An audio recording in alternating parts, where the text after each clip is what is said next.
காலை ஆராதனையை தொடங்குவதற்கு முன்பாக தயவு கூர்ந்து உங்கள் கை தொலைபேசி சைலண்ட் மோட் இல்லதென்றால் அடைத்து வைக்கும்படியாக நான் தாழ்மையோடு நான் கேட்டுக்கொள்கிறேன். கண்களை மூடி ஒரு நிமிடம் உங்களுக்குள்ளே நீங்கள் செபித்துக் கொள்ளுங்கள். தேவன் உங்களை பலப்படுத்தி இந்த காலை வேளையில் சுகபத்திரமோடு இந்த ஆலயத்துக்கு கூட்டி வந்திருக்கிறார். இப்படியாக இந்த கால ஆராதனையில் நீங்கள் பரிசுத்தமாக பங்கு கொள்ளும்படியாக உங்களுக்குள்ளே நீங்கள் செபித்துக் கொள்ளுங்கள்.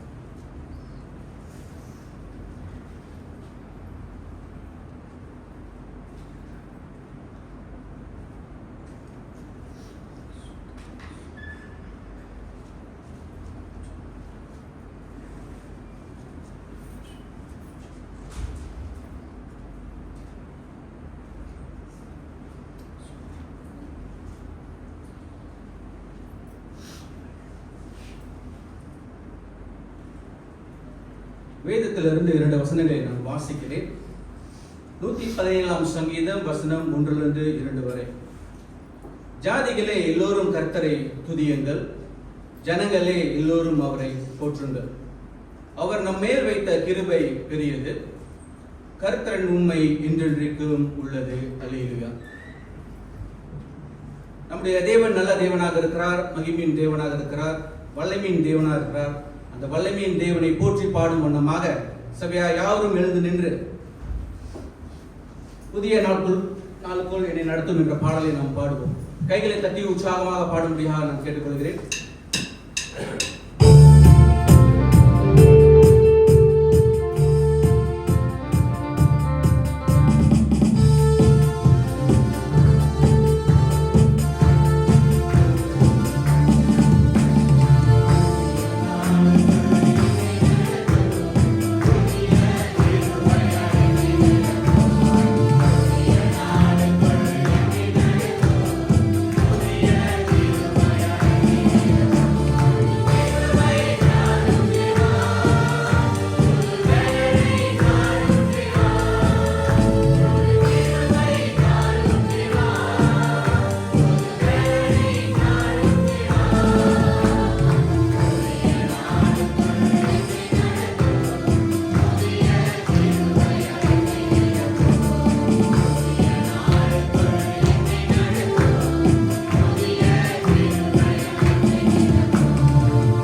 போதகர் மகேந்திரன் நேர்விப்பாராக.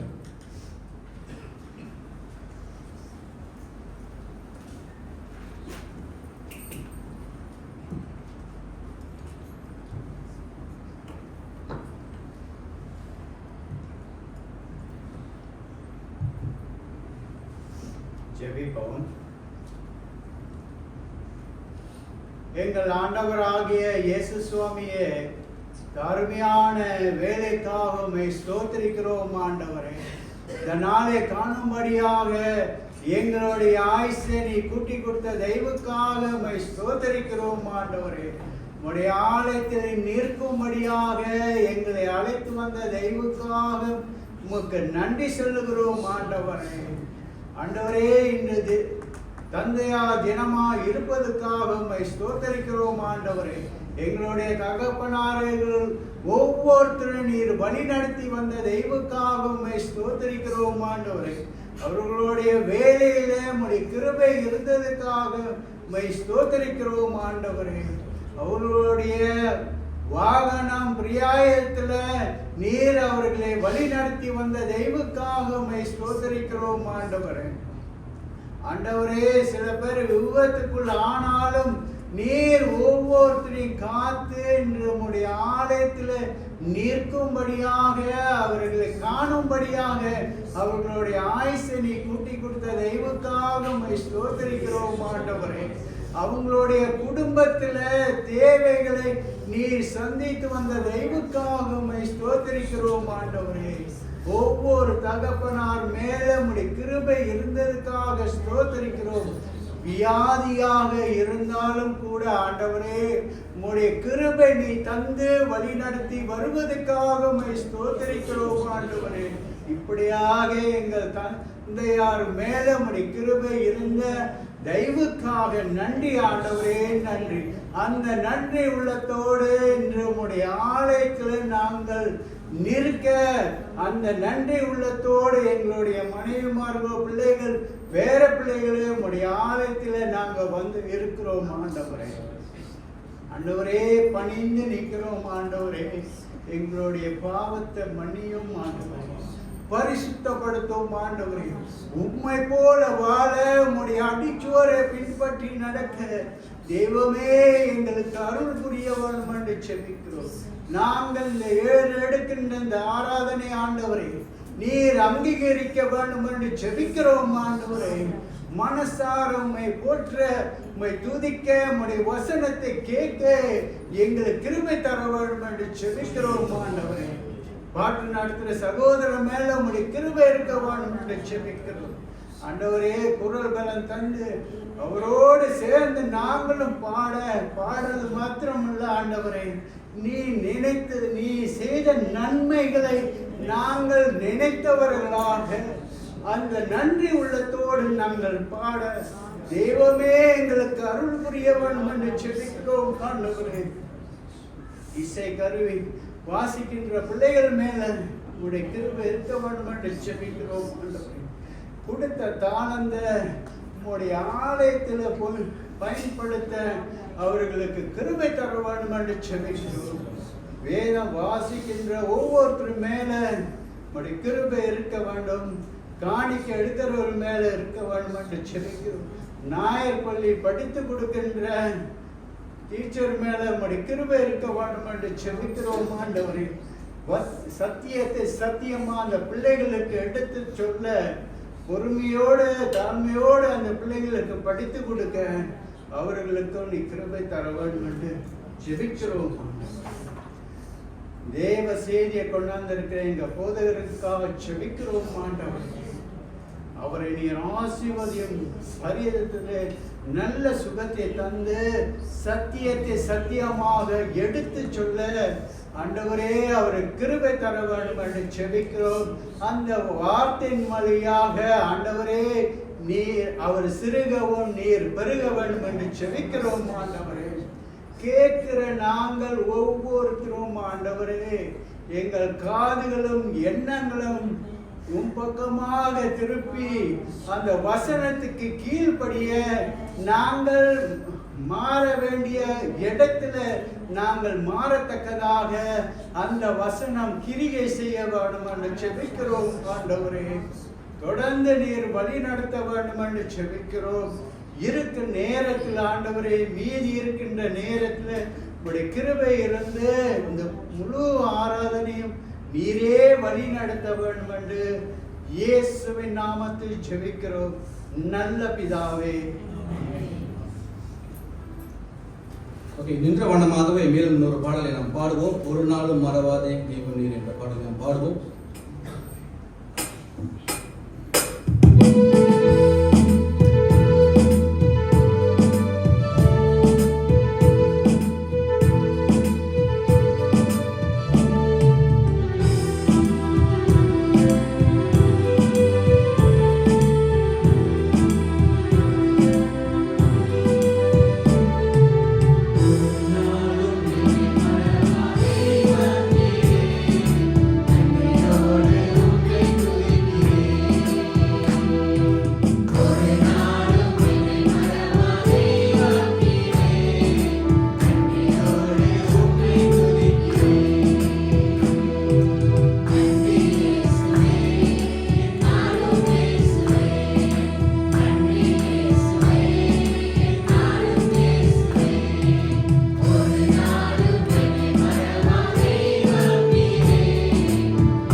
மாறி வாசிக்க தெரிந்து கொள்ளப்பட்ட வேத பகுதி உபாகமம் 12ஆம் அதிகாரம் வசனம் 20 39 வரை.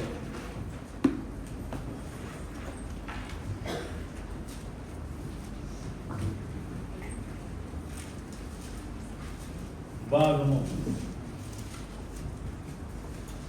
12ஆம் அதிகாரம் வசனம் 20 32 முடிய நாம் மாறி மாறி வாசிப்போம். 20வது வசனத்தை நான் வாசிக்கிறேன், 21வது வசனத்தை சபையார் வாசிப்போம். இப்படியாக மாறி மாறி இறுதி வசனம் வரைக்கும் வாசிப்போம்.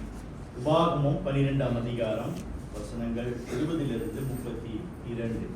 Deuteronomy chapter 12 verses 20 to 32. 20வது வசனத்தை நான் வாசிக்கிறேன். உன் தேவனாகிய கர்த்தர் உனக்கு சொன்னபடி உன் எல்லையை விஸ்தாரமாக்கும் போது நீ இறைச்சி புசிக்க ஆசை கொண்டு இறைச்சி புசிப்பேன் என்பாயானால் நீ உன் இஷ்டப்படி இறைச்சி புசிக்கலாம்.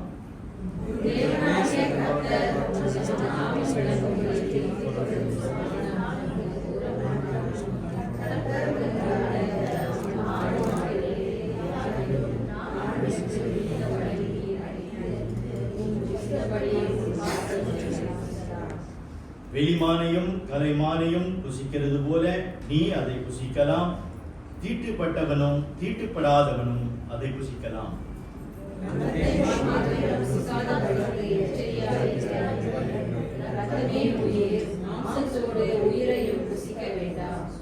அதை நீ சாப்பிடாமல் தண்ணீரை போல் தரையிலே ஊற்றிவிட வேண்டும்.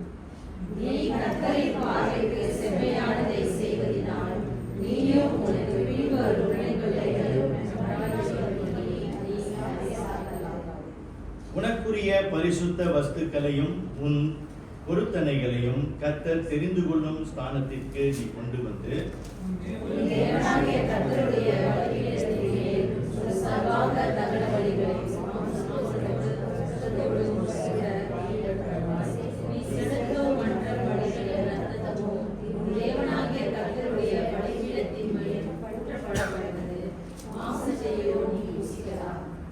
நீ உன் தேவனாகிய கர்த்தரின் பார்வைக்கு நன்மையும் செம்மையுமானதை செய்வதினால் நீயும் உனக்கு பின்வரும் உன் பிள்ளைகளும் என்றென்றைக்கும் நன்றாயிருக்கும்படிக்கு நான் உனக்கு கற்பிக்கிற இந்த எல்லா வார்த்தைகளையும் நீ கவனித்து கேள்.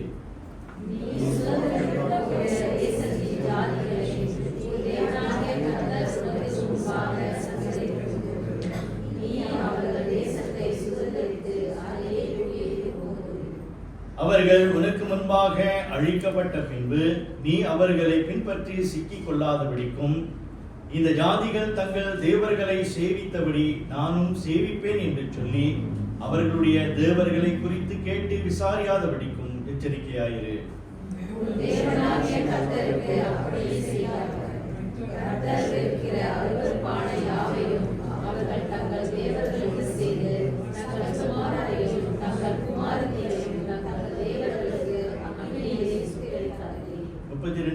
சேர்ந்து வாசிப்போம். நான் உனக்கு விதிக்கிற யாவையும் செய்யும்படி கவனமாயிரு. நீ அதனோடு ஒன்றும் கூட்டவும் வேண்டாம், அதில் ஒன்றும் குறைக்கவும் வேண்டாம். கர்த்தர் தாமே இந்த வசனங்களை நம்முடைய உள்ளங்களில் பதிய வைப்பார்கள். அமருங்கள்.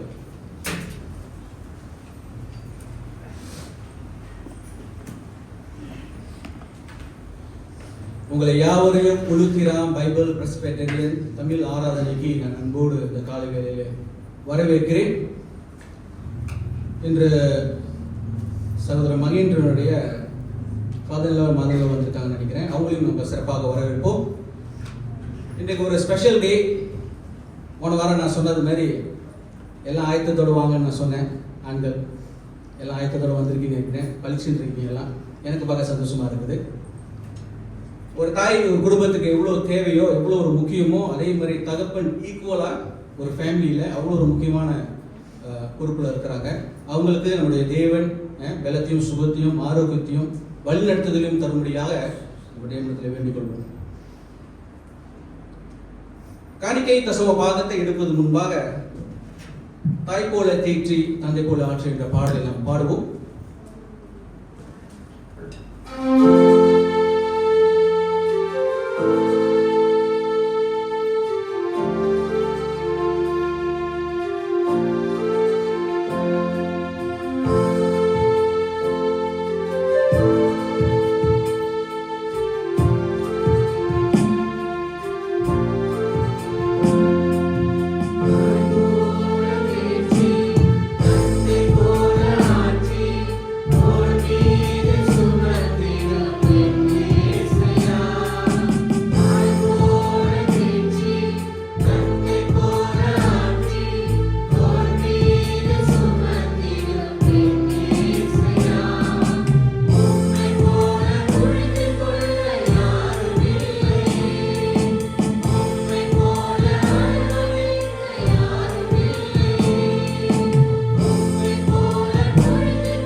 ஜெபத்தை என்னுடைய தேவனுக்கு நாம் வழங்குவோம்.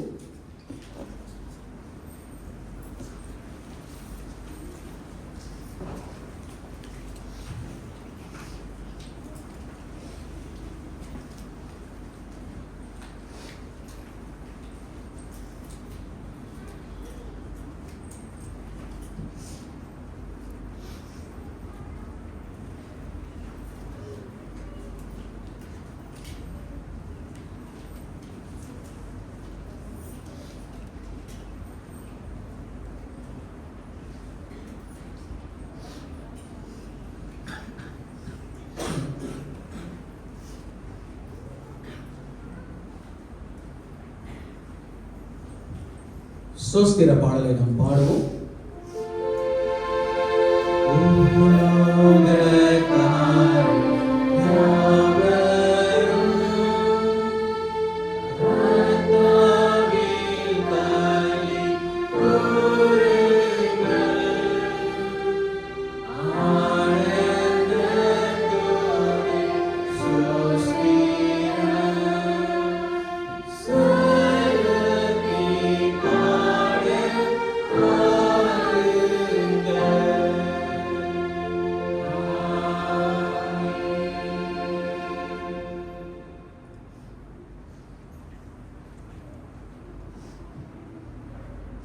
ஜெபம் செய்வோம். எங்களை நேசிக்கிற நல்ல ஆண்டவரே, உங்களுக்காக தயவுக்காக ஆண்டவரே, எங்களை கூட இந்த ஆலயத்தில் நாங்கள் காலடி எடுத்து வச்சிருக்கோம். ஆண்டவரே, உங்களுக்காக நன்றி செலுத்துகிறோம் ஐயா. தொடர்ந்து ஆண்டவரே, உங்கள் கிருபை, உங்கள் தயவு, உங்கள் இறக்கம் ஆண்டவரே, எங்கள் ஒவ்வொருத்தர் மேலும் இருந்ததுக்காகவும் நன்றி செலுத்துகிறோம் ஆண்டவரே. ஆண்டவரே, இன்றைக்கு கூட நாங்கள் எங்கள் ஒவ்வொரு குடும்பத்துக்கும் ஆண்டவரே, நீங்கள் எவ்வளோ காரியம், நல்ல காரியம் நீங்கள் செஞ்சிருக்கீங்க ஆண்டவரே, எவ்வளோ உதவி செஞ்சுருக்கீங்க ஆண்டவரே, அதுக்காக நன்றி செலுத்துகிறோம் ஆண்டவரே. ஆண்டவரே, இந்த கூட இந்த ஒடிஷா நாட்டுக்காகவும் நன்றி செலுத்துகிறோம். இந்த நாடு ஆண்டவரே இவ்வளோ ஆசீர்வாதத்தோடு இருக்க, இவ்வளோ அமைதியாக இருக்க, எந்த ஒரு போரும் இந்த நாட்டில் வராதபடிக்கு நீங்கள் வரைக்கும் காத்து கொண்டதுக்காக நன்றி ஆண்டவரே. ஆண்டவரே, இந்த கூட இந்த பொது கட்டட பில்டிங்காக நாங்கள் செபிக்கிறோம் ஆண்டவரே. எல்லாம் நாங்கள் சித்த பிரகாரம் நடக்க நாங்கள் செபிக்கிறோம் ஐயா. தொடர்ந்து இந்த லோன் நல்ல மாதிரி பாஸ் ஆக, இந்த ரெனிவேஷனுக்காக எல்லா பணத்தையும் கடவுள் சந்திக்கவும் நாங்கள் செபிக்கிறோம் ஆண்டவரே. தொடர்ந்து ஆண்டவரே, இன்றைக்கு கூட இந்த சிறு காணிக்கை தசவ பாகம் எடுத்து வந்திருக்கோம் ஆண்டவரே. இது நீங்கள் ஆசீர்வதிக்கிறீர்கள் என்று நாங்கள் விசுவாசிக்கிறோம். எல்லாம் உள்ள இயேசுவின் நாமத்தில் கேட்கிறோம் பிதாவே, ஆமென். போதக ஜபத்தை முன்பாக ஆராதனை நாயகி நீரே, ஆராதனை வேந்தனும் நீரே என்ற பாடலை பாடுவோம். சபையார் யாவரும் எழுந்து நின்று இந்த பாடலை பாடும்படியாக நான் கேட்டுக்கொள்கிறேன். இந்த பாடலுக்கு பிறகு நம்ம சபையின் போதகர் அந்த போதக ஜபத்தில் வழிநடத்துவார்.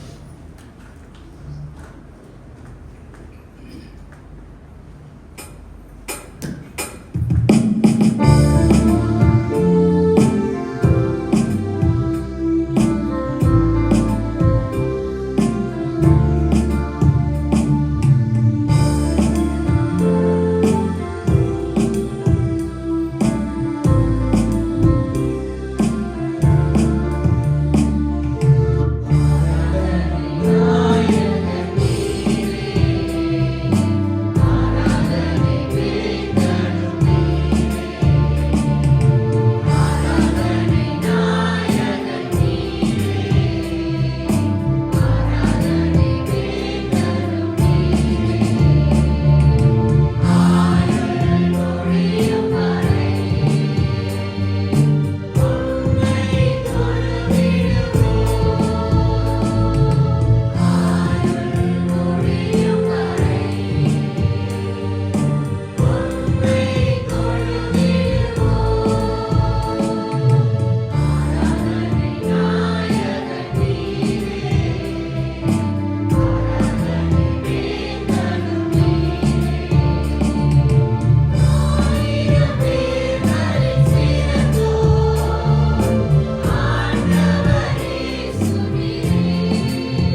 போதக ஜெபத்துக்கு நாம் கடந்து செல்வோமாக.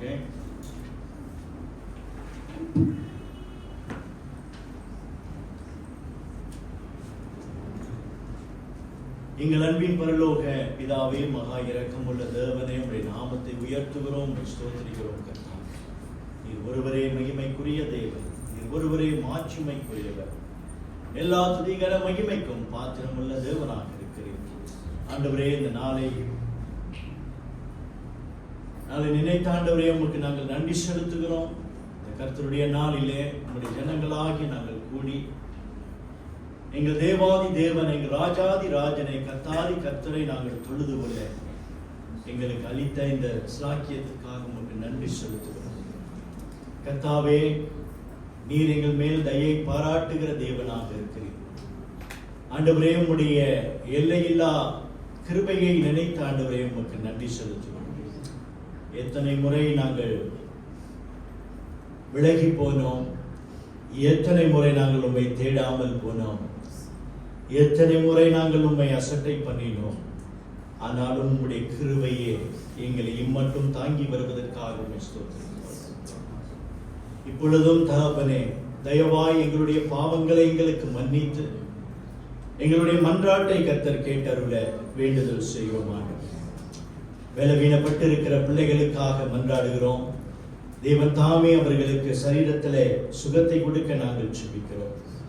ஆண்டவரே, உம்முடைய கிருபையை அவர்களை தாங்கும்படியாக நாங்கள் ஜெபிக்கிறோம். ஆண்டவரே, உம்முடைய பலன் அவர்களுக்கு பூரணமாய் விளங்க நாங்கள் ஜெபிக்கிறோம். ஏஞ்சலிற்காக ஜெபிக்கிறோம். சகோதரன் டேனிக்காக நாங்கள் மன்றாடுகிறோம். டயாலிசிஸ் செய்கிற மகனை கர்த்தர் தொடர்ந்து வழி நடத்த கெஞ்சுகிறோம். தாயார் லிதியாளுக்கு கர்த்தர் இறங்க மன்றாடுகிறோம். இப்படியாக சகோதரி திரேசாவுக்கும் ஆண்டவரே நீர் இறங்கி ஆண்டவரே இந்த செயற்கை கால் சீக்கிரமாக புகுத்தப்பட்டு நம்முடைய ஆலயத்திலே மகள் காணப்பட நாங்கள் வேண்டுதல் செய்கிறோம். இப்படியாக பலவீனப்பட்டிருக்கிற இந்த பிள்ளைகளுக்கு தேவன் இறங்குவீராக. சகோதரன் சுராஜுக்கும் உடைய கிருபை பாராட்ட நாங்கள் செய்கிறோம். இப்படியாக ஆண்டவரே, பலவீனமாய் இருக்கிற ஒவ்வொரு பிள்ளைகளையும் கர்த்தர் தயவாய் நடத்த குணமாக்க வேண்டுதல் செய்கிறோம். ஆண்டவரே, குடும்பத்தில் பலவிதமான போராட்டங்களை சந்தித்துக் கொண்டிருக்கிற ஒவ்வொரு குடும்பத்தாரையும் நாங்கள் நினைக்கிறோம். ஆண்டவரே, உம்முடைய பலன் அவர்களை தாங்கும்படியாக ஜெபிக்கிறோம். நீர் ஜெயம் கொள்ளுகிற தேவனாய் இருக்கிறபடியினால் கர்த்தாவே, நீர் அவர்களுக்கு ஜெயம் கொடுக்க வல்லவராக இருக்கிறீர் என்பதை உம்முடைய வாக்கு தத்தத்தை நினைத்து ஆண்டவரே, உம்முடைய வாக்கு தத்தத்தை அவர்கள் பற்றி நடக்க தேவன் உதவி செய்கிறார்கள். ஆண்டவரே, சோர்ந்து போகாமல் அவர்களுக்கு வருகின்ற போராட்டங்களிலே, சோதனைகளிலே தேவன் அவர்களோடு துணை நிற்கிறார் என்பதை அவர்கள் உணர்ந்து ஜெயம் கொள்ள கர்த்தர் உதவி செய்கிறார்கள். ஆண்டவரே கர்த்தாவே, இதோ நாளைக்கு உளுத்திரம் திருச்சபையில் நடக்கிற எங்களுடைய செஷன் மீட்டிங்காக நாங்கள் ஜெபிக்கிறோம். தலைவர்கள் கூட்டத்தை தேவன் ஆசீர்வதிக்க நாங்கள் ஜெபிக்கிறோம். ஆண்டவரே, பேசப்படவிருக்கிறதான காரியங்களை கர்த்தர் தயவாய் நடத்த ஜெபிக்கிறோம். போதகர்கள், மூப்பர் டீக்கன்மார்கள் ஆண்டவரே கூடி நாங்கள் பேசுகிற காரியத்தை கர்த்தர் தாமே தயவாய் ஆசீர்வதித்து நடத்த கெஞ்சுகிறோம். திருச்சபையின் பக்தி விருத்திக்காகவும் ஆண்டவரே சபையின் வளர்ச்சிக்காகவும் தலைவர்கள் நாங்கள் பிரயாசப்பட உம்முடைய வேதத்தின் அடிப்படையிலான முடிவுகளை நாங்கள் எடுத்து செயல்பட ஆவியானவர் தாமே எங்களை ஆட்கொண்டு நடத்துவீராக. ஆண்டவரே, அடுத்த வாரம் சனிக்கிழமை, இந்த வாரம் சனிக்கிழமை 21ஆம் தேதி நடக்கவிருக்கிறதான யூத் கம்பைன் மீட்டிங்காக ஜெபிக்கிறோம். ஆண்டவரே, இந்த ஐக்கியத்தையும் கர்த்தர் தயவாய் பொறுப்பெடுத்து வழிநடத்த மன்றாடுகிறோம். வாலிபர்கள் ஒன்று கூடி வருகிற இந்த நேரத்தில் ஆண்டவரே, உம்முடைய நாமம் மகிமைப்படட்டும். கர்த்தர் அவர்களுக்கு வைத்திருக்கிறதான அந்த வார்த்தையின் ஊடாக அவர்களோடு கூட கர்த்தர் பேசுகிறார்கள். ஆண்டவரே, இப்படியாக எங்களுடைய கூட்டங்களை எல்லாம் கர்த்தர் தயவாய் ஆசீர்வதித்து வழிநடத்த கெஞ்சுகிறோம். இப்பொழுதும் ஆண்டவரை விசேஷமாக எங்களுடைய கட்டட காரியத்தை உம்முடைய அன்பின் கரத்திலே நாங்கள் ஒப்பு கொடுக்கிறோம். ஆண்டவரே தேவனே, காரியங்களை வாய்க்க பண்ணுகிறவர் நீர். ஆண்டவரே, அப்படியாக அதிகாரிகளுடைய கண்களிலிருந்து தயவு கிடைக்க பண்ணவும், அவர்களுடைய உள்ளங்களை அசைய பண்ணுகிற தேவனாக நீர் இருக்கிறீர் ஆண்டவரே. அப்படியாக உம்முடைய சித்தத்தின்படியே ஆண்டவரே இந்த லோன் அப்ரூவ் ஆக நாங்கள் மன்றாடுகிறோம். ஆண்டவரே, சபையார் முன்வர நாங்கள் கெஞ்சுகிறோம். அதற்கான நிதி தேவைகள் சந்திக்கப்பட ஆண்டவரே நாங்கள் ஜெபிக்கிறோம். கர்த்தருக்கு காத்திருப்போர் ஒருபோதும் வெட்கப்பட்டு போவதில்லை ஆண்டவரே. அப்படியாக உம்முடைய பிள்ளைகளாகி நாங்கள் கடந்த 15 வருடங்களாக நாங்கள் காத்திருந்தோம் ஆண்டவரே. நீர் பெரிய காரியங்களை செய்ய வல்லவராக இருக்கிறீர் ஆண்டவரே. உம்முடைய இரக்கத்துக்காக நாங்கள் மன்றாடுகிறோம். சிறுமையும் எளிமையுமான எங்களை கர்த்தர் கண்ணோக்கி பார்த்தருள வேண்டுதல் செய்கிறோம். எங்களுக்காக அல்ல, உம்முடைய நாமத்தின் மகிமைக்காகவும் ஆண்டவரே, இனி வருகிற சந்ததிகள் கர்த்தருடைய மகத்துவத்தையும் கர்த்தருடைய மகிமையையும் குறித்து பேசும்படியாக ஆண்டவரே ஒரு அற்புதத்தை கர்த்தர் செய்ய வல்லவராக இருக்கிறீர் ஆண்டவரே. அப்படியாக கர்த்தாவே, நீர் இந்த திருச்சபையார், இந்த உளுத்திராம் திருச்சபையாருக்கு ஆண்டவரே ஒரு விசை கர்த்தர் இறங்க நாங்கள் மன்றாடுகிறோம். எங்களுடைய கரத்தில ஒன்றும் இல்லை ஆண்டவரே. இந்த தொகை ஒரு பெரிய தொகை ஆண்டவரே. ஆனால் எங்களுடைய தேவன் பெரிய தேவன், எங்களுடைய தேவன் அசாதாரணமான காரியங்களை செய்கிற தேவன் ஆண்டவரே. நீர் அவர் அற்புதத்தை செய்ய நாங்கள் கெஞ்சுகிறோம் கர்த்தாவே. நீர் வழி நடத்த மன்றாடுகிறோம் கர்த்தாவே. ஆண்டவரே, இந்த வாரத்தில் பிறந்த நாளை நினைவு கூறுகிற சகோதரன் சேமுவேல் ராஜாவுக்காக நாங்கள் ஜெபிக்கிறோம். சகோதரனோடு கூட கர்த்தர் இடைப்பட கடந்த 8 வருடத்திலே கர்த்தர் தயவாய் நடத்தி வந்தது போல இனி வருகின்ற காலத்திலே, வருகின்ற ஆண்டிலே கர்த்தருடைய நன்மையை மகன் காண நாங்கள் வேண்டுதல் செய்கிறோம். ஆண்டவரே, இன்றைக்கும் எங்க மத்தியிலே கர்த்தர் தயவாய் கொண்டு வந்த பாஸ்டர் சேம் அவருடைய மனைவிக்காக நாங்கள் நன்றி செலுத்துகிறோம். ஆண்டவரே, இந்த தேவதாசனுடைய வாழ்க்கையிலே கர்த்தர் மகத்துவம் உள்ளவராக இருக்கிறீர் ஆண்டவரே. நீர் அதிசயங்களை செய்கிற தேவனாக இருக்கிறீர். அவர் நோய்வாய்ப்பட்டு இருக்கும் பொழுது ஆண்டவரே, உம்முடைய பலன் அவரை தாங்கியதற்காக உம்மை ஸ்தோத்திரிக்கிறோம். இன்றைக்கு ஆண்டவரே, இப்போலிருந்து இங்கே வந்து உம்மை ஆராதிக்க கர்த்தாவே நீர் வாசலை திறந்திருக்கிறீர். அதற்காக உமக்கு நன்றி ஆண்டவரே. நாங்கள் ஜெபித்த ஜெபத்தை கர்த்தர் கேட்டு இன்றைக்கு அவரை நாங்கள் காண முடிந்ததுக்காக உமக்கு நன்றி செலுத்துகிறோம் ஆண்டவரே, நன்றி செலுத்துகிறோம். அப்படியாக ஆண்டவரே, எங்களுடைய ஜெபத்தை கேட்கிற தேவனாக இருக்கிறீர் ஆண்டவரே. நீர் எங்களுடைய அக்கிரமங்களை பார்ப்பீரானால் ஆண்டவரே, நாங்கள் உமக்கு முன்பதாக நிற்க முடியாது. ஆனாலும் உம்முடைய குமாரனாகிய இயேசு கிறிஸ்துவின் மூலம் எங்களுக்கு பாராட்டிய இந்த கிருபையை நினைத்த ஆண்டவரே நன்றி செலுத்துகிறோம். உம்முடைய கிருபையினால் நாங்கள் நிற்கிறோம். உம்முடைய கிருபையினால் நாங்கள் நடமாடுகிறோம். உம்முடைய கிருபையினால் நாங்கள் வாழ்கிறோம் கர்த்தாவே. உம்முடைய இரக்கங்களுக்காக, தயவுக்காக, கிருபைக்காக ஆண்டவரே நன்றி செலுத்துகிறோம். எங்களுடைய இதர சபைகளில் நடக்கிற எல்லா கூட்டங்களையும் கர்த்தர் தயவாய் ஆசீர்வதித்து இன்றைக்கு உம்முடைய வார்த்தையானது ஆண்டவரே ஒவ்வொரு உள்ளத்துல, குறிப்பாக ஒவ்வொரு தந்தையாருடைய உள்ளத்துல கர்த்தருடைய வார்த்தை பேசட்டும். அவர்களுடைய வாழ்க்கையில ஒரு செழிப்புண்டாகட்டும். அவர்களுடைய வாழ்க்கையில ஒரு புது பலன் உண்டாகட்டும் ஆண்டவரே. குடும்ப தலைவர்களாகி அவர்கள் தொடர்ந்து கர்த்தர் கொடுத்த குடும்பத்தை அவர்கள் கரிசனையோடு தேவ பக்தியோடு நடத்த கர்த்தர் உதவி செய்கிறார் ஆண்டவரே. இன்னுமா எங்களுடைய பாவங்களை மன்னித்து தகப்பனே, உங்களுடைய வார்த்தை கொண்டு எங்களோடு கூட பேசும் ஆண்டவரே. உங்களுடைய வார்த்தைக்கு எங்களுடைய செவிகளை நாங்கள் மந்தமாக்காமல், எங்களுடைய இருதயத்தை நாங்கள் கடினப்படுத்தாமல், கர்த்தர் பேசுகிறார் என்ற உணர்வோடு கூட உங்களுடைய வார்த்தையை நாங்கள் கேட்டு அதன்படி நடக்க கர்த்தர் எங்களுக்கு உதவி செய்கிறார் ஆண்டவரே. எங்களோடு பேசும், எங்களோடு பேசும் கர்த்தாவே. எங்களை தாழ்த்தி உங்களுடைய கரத்திலே ஒப்புக் கொடுக்கிறோம். இயேசுவின் இன்ப நாமத்தில் இந்த ஜெபத்தை எடுக்கிறோம் ஜீவனுள்ள நல்ல பிதாவே, ஆமென். அமருங்கள்.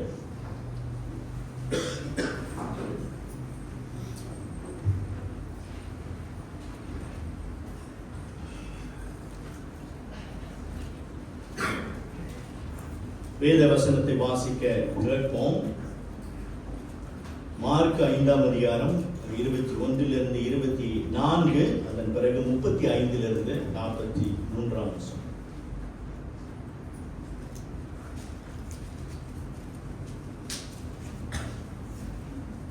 மார்க் 5ஆம் அதிகாரம் 21 31வது வசனம்.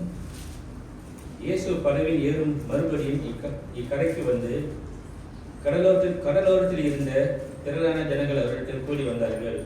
அப்பொழுது ஜெப ஆலய தலைவரின் குருவனாகிய யாவீரு என்பவன் வந்து அவரை கண்டவுடனே அவர் பாதத்திலே விழுந்து, என் குமாரத்தி மரண அவஸ்தைப்படுகிறாள், அவள் ஆரோக்கியம் அடையும்படிக்கு நீ வந்து அவள் மேல் உமது கைகளை வையும், அப்பொழுது பிழைப்பாள் என்று அவரை மிகவும் வேண்டிக் கொண்டான்.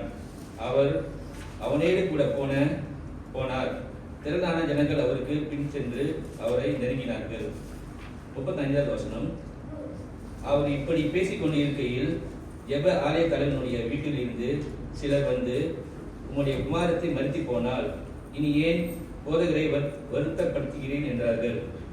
அவர்கள் சொன்ன வார்த்தையை இயேசு கேட்டவுடனே ஜெப ஆலய தலைவனை நோக்கி, பயப்படாதே, விசுவாசம் உணர்வராய் இரு என்று சொல்லி பேதுரையும் யாக்கோபையும் சகோதரனான யோவானையும் தவிர வேறொரு தம்மோட வருகிறதற்கு இடங்கொடாமல் ஜெப ஆலய தலைவனுடைய வீட்டிலே வந்து சந்ததபடியும் மிகவும் அழுது புலம்புகிறவர்களை கண்டு உள்ளே பிரவேசித்து, நீங்கள் சந்தித்திடபடி நீ அழுகிறது என்ன?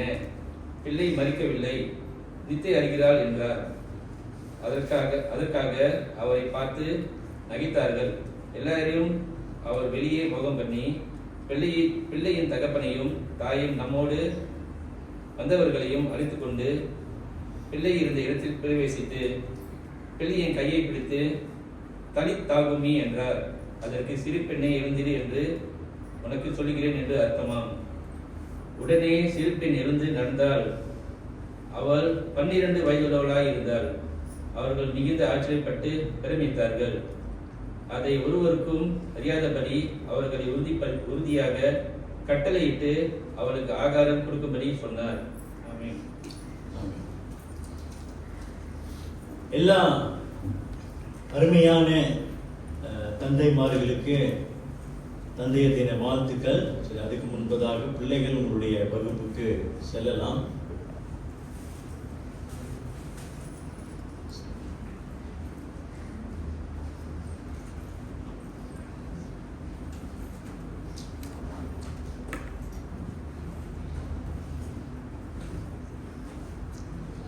எல்லா தந்தைமார்களுக்கும் சபையின் சார்பில் உங்களுக்கு ஃபாதர்ஸ் டே வாழ்த்துக்கள். ஃபாதர்ஸ் அப்படின்னு சொல்லும்போது டேனி சொன்னது போல தாய்க்கும் தந்தைக்கும் ஈக்குவல் பொறுப்பு வந்து இருக்குது. இன்றைக்கு காலையில் எனக்கு ஒரு கட்டுரை வந்தது, அப்பாவை குறித்து சொல்லப்பட்ட ஒரு கட்டுரை. அதை நான் ரொம்ப நீளமாக இருந்துச்சு, அதை வாசிக்கும் போது என் கண்ணில் தண்ணீர் வந்தது.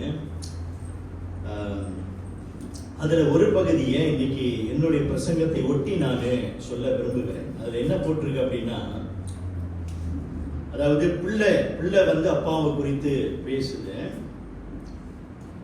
நாம் அவரை என்று சொல்லும்போது தகப்பனை, நாம் அவரை கல் எனவே நினைத்து விட்டோம். கல்லுன்னா அவர் கல்லு அப்படின்னு இல்லை, அவருடைய இருதயம் வந்து அவ்வளவு கடினமானது அப்படின்னு சொல்லப்படுகிறது.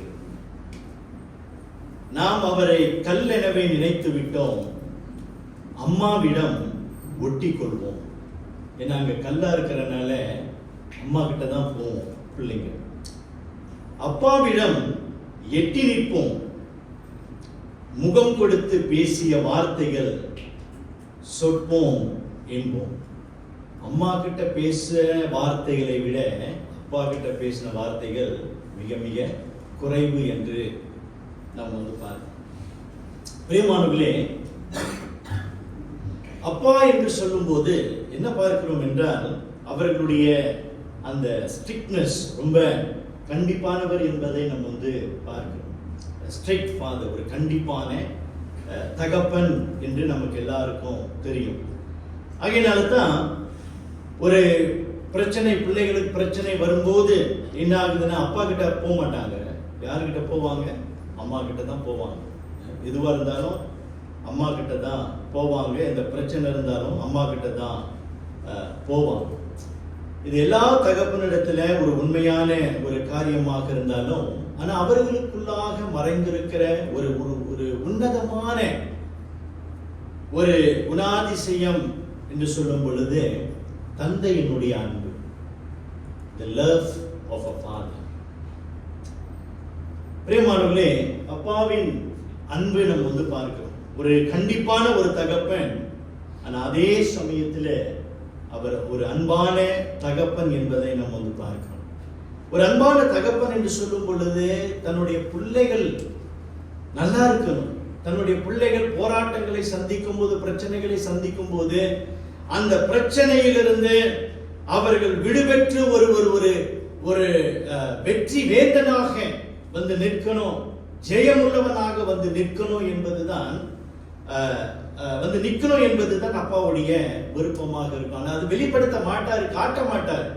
பிள்ளைங்க பெரிய அளவில் ஒரு சாதனை பண்ணிட்டு வந்தாலும் அம்மா கொடுக்கிற அந்த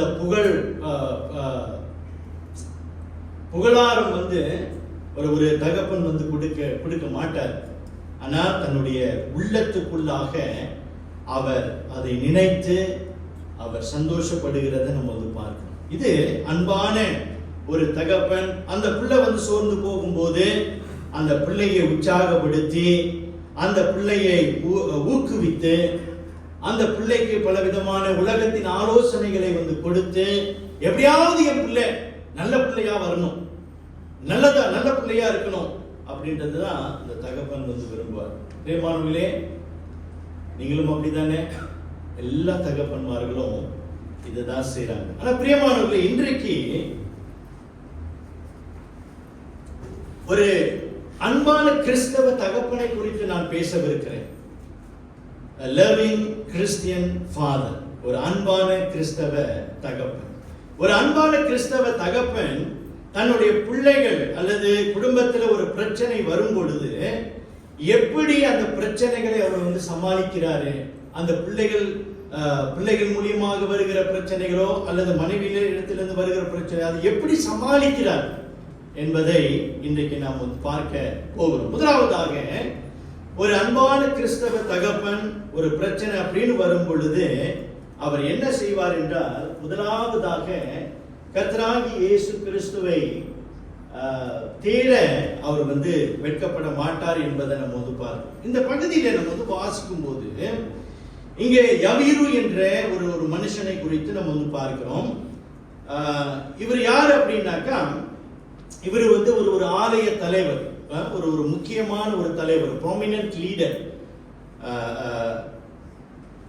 லீடர் அப்படின்னு சொல்லும்போது, ஒரு முக்கிய தலைவர் அப்படின்னு சொல்லும்போது, இவருடைய வேலை என்னன்னா, அல்லது இவருடைய பொறுப்புகள், ரெஸ்பான்சிபிலிட்டி என்னன்னா, இந்த ஆலயத்தில் செய்யப்படுகிறதான சகல காரியங்களையும் மேற்பார்வை செய்கிறவர். மேற்பார்வை என்று சொல்லும்போது ஓவர்சி பண்றது. அது மாத்திரமல்ல, அந்த ஆலயத்தினுடைய நிர்வாகங்கள், ஆர்கனைசேஷன்ஸ், அப்புறம் இந்த கொண்டாக் ஆஃப் தி சினகாக், அந்த ஆலயத்தினுடைய சகல காரியங்களையும் நேர்த்தியாக நடக்கிறதா இல்லையா என்பதை உறுதிப்படுத்துபவர் தான் இந்த ஆலய தலைவர், இந்த யவீரு. அது மாத்திரமல்ல, அந்த ஆலயத்தில் இந்த பழைய ஏற்பாடு தோரா அப்புறம் இந்த உபதேசங்கள் எல்லாம் சரியா இருக்கா இல்லையா என்பதை உறுதிப்படுத்துகிறவரும், அது மாத்திரமல்ல, அந்த ஆலயத்தின் உள்ள யூதர்களின் பிரமாணங்கள், பாரம்பரியத்தை இதெல்லாம் சரியா இருக்கா, சரியா செய்யப்படுதா இல்லையா அப்படின்றத உறுதிப்படுத்துகிறவர் தான் இந்த யவீரு. அப்பனா நல்லா கவனிச்சு பாருங்க, ஒரு முக்கியமான ஒரு பொறுப்புல அவர் இருக்கிறார். முக்கியமான பொறுப்பு மட்டுமல்ல, அந்த சமுதாயத்திலே மதிக்கப்படத்தக்க ஒரு மனுஷனாக அவர் காணப்படுகிறதை நாம் பார்க்கிறோம். ஆனால் இப்படிப்பட்ட ஒரு ஆலய தலைவர், அவருக்கு கீழே நிறைய பேர் இருக்கிறாங்க. இந்த அசிஸ்டன்ட் இருப்பாங்க, வேலைக்காரர் இருப்பாங்க, நிறைய பேர் இருப்பாங்க. சரிங்களா? நிறைய பேர். ஏன்னா இவர் தான் மேல உயர்ந்த அதிகாரத்தில் உள்ளவர். ஆனா பிரியமானவர்களே, இங்க பார்க்கிறோம், தன்னுடைய மகள் வியாதிப்பட்டு இருக்கிறத நம்ம பார்க்கிறோம். 21ஆம் வசனத்துல நம்ம வந்து வாசிக்கிறோம். இயேசு 22ல அப்பொழுது ஜெப ஆலய தலைவரில் ஒருவனாகிய யவீரு என்பவன் வந்து அவரை கண்டவுடனே அவர் பாதத்தில் விழுந்து அப்படின்னு நம்ம வந்து பார்க்கிறோம். 23ஆம் வசனம், என் குமாரத்தி மரண அவஸ்தைப்படுகிறாள், அவள் ஆரோக்கியம் அடையும்படிக்கு நீ வந்து அவள் மேல் உமது கைகளை வையும், அப்பொழுது பிழைப்பான் என்று அவரை மிகவும் வேண்டிக் கொண்டான். என்ன பார்க்கிறோம் பிரியமானவர்களே, இந்த யவீரு என்ன செய்கிறார் பாருங்க. ஒரு ஆலய தலைவர் இல்ல, ஒரு முக்கியமான பொறுப்புல இருக்கிறார். இவர் என்ன செஞ்சிருக்கலாம், தன்னுடைய மகள், அன்பான மகள் மரண அவஸ்தையில் இருக்கு. எந்த வேலையில எந்த நேரத்திலும் மறிக்கலாம். அந்த அந்த அந்த மகளை, தன்னுடைய மகள் வந்து மறித்து போகலாம். இவர் என்ன செஞ்சிருக்கலாம் அப்படின்னு நம்ம வந்து கேட்கும்போது என்ன செஞ்சிருக்கலாம்னா, அவருடைய மனைவி அனுப்பியிருக்கலாம். என்ன சொல்லியிருக்கலாம், அவர் என்ன சொல்லியிருக்கலாம், எனக்கு நிறைய வேலை இருக்குமா, எனக்கு ஆலயத்துல நிறைய வேலை இருக்கு, நிறைய பொறுப்புகள் இருக்கு, அதனால நீ போ, நீ அந்த இயேசுன்னு ஒருத்தர் இருக்கிறாரு, அவரை போய் பாரு, பெரிய அற்புதங்கள்லாம் வந்து செய்யறாரு, நீ அவரை போய் பாரு, பார்த்து ஏதாவது நடக்குமா அப்படின்னு கேளு அப்படின்னு மனைவி பார்த்து சொல்லியிருக்கலாம். அல்லது தன்னுடைய வேலைக்காரனை பார்த்து, அல்லது அந்த அசிஸ்டன்ட், அந்த உதவியாளர்களை பார்த்து, ஐயா நான் ரொம்ப வேலையா இருக்கிறேன், பொறுப்புள்ள நிறைய வேலை இருக்குது, எனக்கு நிறைய பிசினஸ் இருக்குது, அதனால எனக்கு நேரம் இல்லை, என் மக வந்து மரண அவஸ்தையில இருக்கிறா, அதனால நீ போய் பார்த்து அந்த இயேசு கிட்ட மன்றாடு. அல்லது பிரியமானவர்களே, இந்த யவீரு வேற யாரையும் அனுப்பல, மாறாக என்ன பார்க்கிறோம், ஒரு மத தலைவர், அதிகாரத்தில் உள்ளவர், அவர் என்ன செய்யறார் அப்படின்னா, அப்பொழுது ஜெப ஆலய தலைவர் ஒருவனாகிய யவீரு என்பவன் வந்து அவரை கண்டவுடனே அவர் பாதத்தில் விழுந்து. எவ்வளவு உயர்ந்த ஒரு அதிகாரத்தில் உள்ள ஒரு மனுஷன் கர்த்தராகிய இயேசு கிறிஸ்துவை தானே தேடி போகிறத பார்க்கிறோம். தன்னுடைய மகளுக்கு சுகம் வேண்டுமே என்று கதறுகிற அந்த உள்ளம் கொண்ட அந்த தகப்பன் இயேசுவை அவரே தேடி போகிறத, வேற யாரும் அனுப்பல, தன்னுடைய மனைவியை கூட அவர் வந்து அனுப்பல, தன்னுடைய வேலைக்காரன் அனுப்பல, மாறாக அவரே கர்த்தராகிய இயேசு கிறிஸ்துவை தேடி போகிறதை நாம் வந்து பார்க்கிறோம். இந்த கர்த்தராகிய இயேசு கிறிஸ்துவை குறித்து அவர் கேள்விப்பட்டிருக்கிறார். யூதர்கள் இவர்கள் இயேசு கிறிஸ்துவை வந்து ஒரு பெரிய தீர்க்கதரிசியாக அவர் வந்து கேள்விப்பட்டிருக்கிறாரு. அவர் நிறைய அற்புதங்கள், அடையாளங்கள் வந்து செய்திருக்கிறாரு. அவரிடத்துல குணமாக்கும் வல்லமை இருக்குது. ஆகையினால நான் வேற யாருமே அனுப்ப விரும்பல, என்னுடைய மகள் குணமடையணும். அதற்காகவே அவர் என்ன செய்றார், அவர் பிரயாசங்கள் எடுக்கிறார். அவர் இயேசுவை தேடி போகிறதை நாம் வந்து பார்க்கிறோம். பிரியமானவர்களே, தன்னுடைய மகள் மரண அவஸ்தை படுகிறாள் என்று சொல்லும் பொழுது ஏன் யவீரு ஓடுறாரு? ஏனென்றால் மகள் மரண அவஸ்தை படுகிறாள் என்ற அந்த வேதனை ஒரு தகப்பன் அறிந்திருக்கிறார். அந்த வேதனையை அறிந்திருக்கிறபடினால்தான் அந்த மகள், என்னுடைய மகள் குணமடைய வேண்டும் என்று அந்த அவசரத்தை புரிந்திருக்கிறார். குணமடைய வேண்டும் என்ற அந்த அவசரத்தை அவர் புரிந்திருக்கிறபடினால்தான் அவர் என்ன செய்கிறார், வேற யாரும் அனுப்பல, அவரே போறார் இயேசுவை. அப்ப என்ன பார்க்கிறோம் என்றால் பிரியமானவர்களே, குணமடைய வேண்டும் என்ற அந்த அவசரத்தை புரிந்த தகப்பன் உடனடியாக தீர்வை எதிர்பார்க்கிறத நம்ம வந்து பார்க்கிறோம். அந்த தீர்வுக்காக அவர் ஓடுகிறதை நம்ம வந்து பார்க்கிறோம். Realizing the urgency to be healed will make a father to act promptly. என் மகன் குணமடையணும். பிரியமானவர்களே, யவீரு குடும்ப தலைவர். இன்னைக்கு குடும்ப தலைவர்களாகிய தகப்பன்மார்கள் இருக்கிறாங்க. இன்னைக்கு நிறைய குடும்பத்தில் நம்ம வந்து பார்க்குறோம், குவீன் கண்ட்ரோல்லாம் இருக்குது, உண்மைதான். அப்பா பின்னாடி இருப்பாரு, நான் ஏற்கனவே சொன்ன மாதிரி அப்பா ஆக பின்னால இருப்பாரு, அம்மா முன்னுக்கு நிற்பாங்க, அவங்க தான் இந்த ஜெனரல். சரிங்களா? ஜன்னலில் முன்னுக்கு இருப்பாங்க. அப்புறம் பிள்ளைங்கள்லாம் வந்து அம்மாவுக்கு பின்னாடி நிற்பாங்க. அப்பா எங்கே நிற்பாரு? ஆக பின்னால் நிற்பாரு. சரியா? இது கிறிஸ்துவ குடும்பத்தினுடைய அமைப்பு இப்படி கிடையாது. சரிங்களா? ஓகே, மறந்துடாதீங்க. கிறிஸ்துவ குடும்பங்களே, தேவனுடைய நியமனம் வந்து எப்படின்னா, அப்பா எங்க நிக்கணும்? அப்பா முன்னுக்கு நிக்கணும். சரியா? அப்பாவுக்கு பின்னாடி யார் நிக்கணும்? சொல்லுங்க. அம்மாக்கு சரி, அப்பாவுக்கு பின்னாடி யார் நிக்கணும்? யாரு? அம்மா. அம்மாவுக்கு பின்னாடி யார் நிக்கணும்? அப்ப நீங்க கேட்கலாம், தாத்தா பாட்டி எங்க நிற்பாங்க? பிரியமானவர்களே, குடும்ப தலைவன் அப்படின்னு வந்து சொல்லும் பொழுது, குடும்ப தலைவன் இதுதான் யவீரோ பார்க்கிறோம். அந்த குடும்ப தலைவன் என்ற அந்த பொறுப்பை உணர்ந்த யவீரோ அவர் என்ன செய்கிறார்? தன்னுடைய மகள் அந்த மரண அவஸ்தைப்படுகிற அந்த அறிந்த அந்த தகப்பன் தன் மகள் குணமடைய வேண்டும் என்று சொல்லி உடனடியாக இயேசுவை தேடுகிறத நம்ம பார்க்கிறோம். பிரியமானவர்களே, இன்றைக்கு நம்முடைய பிள்ளைகளுடைய வாழ்க்கையிலையும் நம்ம வந்து பார்க்கிறோம். நம்ம குடும்பத்தில் பிரச்சனைகள் வந்து ஓயாது. ஒன்றுக்கு பின் ஒன்றாக பிரச்சனைகள் வந்து கொண்டேதான். குறிப்பாக பிள்ளைகளுடைய வாழ்க்கையில நம்ம வந்து பார்க்கிறோம். பிள்ளைகள் வந்து நிறைய பிரச்சனைகள் வந்து கொடுப்பான். நம்ம எல்லாரும் பிள்ளைகளாக தான் இருந்தோம். இன்னைக்கு ஒரு கணம் நம்ம வந்து நம்முடைய வாழ்க்கையை நம்ம வந்து சிந்தித்து பார்த்தோமானால், இன்னைக்கு நம்ம நல்லவர்களை போல நம்ம பிள்ளைகளுக்கு நம்ம வந்து புத்திமதி சொல்றோம். போன ஒரு 3 வாரத்துக்கு முன்னே சுராஜ் வந்து என்கிட்ட, உங்கள்கிட்ட நான் பேசணும் அப்படின்னு சொல்லி. என்னையா? பாட்டி வந்து உங்களை பத்தி கம்ப்ளைண்ட் பண்ணாங்க. என்னையா கம்ப்ளைண்ட் பண்ணாங்க? நீங்க சின்ன பிள்ளையில ரொம்ப ராங்கியா நீங்க, அட்டங்கா புட்டாரியா நீங்க, இல்ல இந்த மூஞ்ச பார்த்து அப்படியா தெரியுது, அவ்வளவு ராங்கி நீங்க, அடக்கவே முடியாது அப்படின்னு பாட்டி சொன்னாங்க.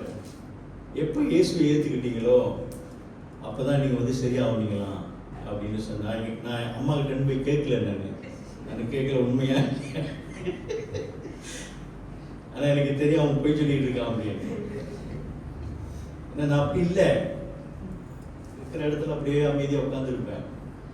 பிரியமானவர்களே, பிள்ளைகள் தவறு செய்கிறவர் பிள்ளைகள். ஏனென்றால் வசனமே சொல்லுகிறது, நீதிமொழிகள் 22:15 வாசிங்க வசனம். நீதிமொழிகள் 22:15. இதுதாங்க பிள்ளைகளுடைய குணாதிசயம். Proverbs 20:15. பிள்ளையின் நெஞ்சில் மதியினம் ஒட்டி இருக்கவும், அதை தண்டனையின் பிரம்பு அவனை விட்டு அகற்றும். பிள்ளையின் நெஞ்சில் மதியீனம் ஒட்டி இருக்கும் என்பதை நம்ம வந்து பார்க்கணும். Foolishness is bound in the heart of a child. என்னங்க பார்க்கிறோம் அப்படின்னா, பிள்ளைகளுடைய இருதயமானது எவ்வளவுதான் பக்தி உள்ள பிள்ளைகளாக இருந்தாலும் அந்த இருதயம் அது வந்து திருக்குள்ளது மகா கேடுள்ளது என்பதை நம்ம பார்க்கிறோம். அது தவறான காரியத்தை செய்யதான் அது தீவரிக்கும் என்பதை நம்ம வந்து பார்க்கிறோம். அதனாலதான் பாருங்க, இன்றைக்கு கிறிஸ்தவ குடும்பத்துல நம்ம வந்து பார்க்கிறோம், பிள்ளைகள் பலவிதமான போராட்டங்களை சந்தித்துக் கொண்டிருக்கிறாங்க. சரிங்களா? சில உதாரணங்களை நான் வந்து உங்களுக்கு சொல்றேன். இன்றைக்கு இந்த அடிக்ஷன், இந்த போதை அப்படின்னு நம்ம வந்து சொல்லும் போது குறிப்பா எதை நினைப்போம்? கஞ்சா. டாடாக்கு என்ன சொல்லுவாங்க? போதை பொருள். சரி, போதை பொருள். ஓகே, சோ இதுக்கு வந்து அடிமை ஆகி இருக்கிறத நம்ம வந்து பார்க்கணும். கிறிஸ்தவ குடும்பத்துல நான் வந்து சொல்றேன். ஓகே, அப்கோர்ஸ் இன்னைக்கு இந்த டாடா இல்லாட்டினாலும் இன்னைக்கு வந்து நம்ம வந்து இந்த வெயிட் அதை வந்து நம்ம வந்து பார்க்கணும். ஆனா இன்றைக்கு அதெல்லாம் வந்து இல்லாட்டினாலும் இன்றைக்கு பிள்ளைகளுடைய வாழ்க்கையில இன்னொரு அடிக்ஷன் வந்துருச்சு. ஓகே, இன்னொரு போதை. என்ன போதை? என்ன போதை? நீங்க எல்லாம் வெக்கப்படுறீங்க, எனக்கு தெரியுது. பரவாயில்ல, பெற்றோர்கள் சொல்லுங்க. போன். சரிங்களா? இன்னைக்கு அது போதையாச்சு. பார்த்தீங்களா? போதை.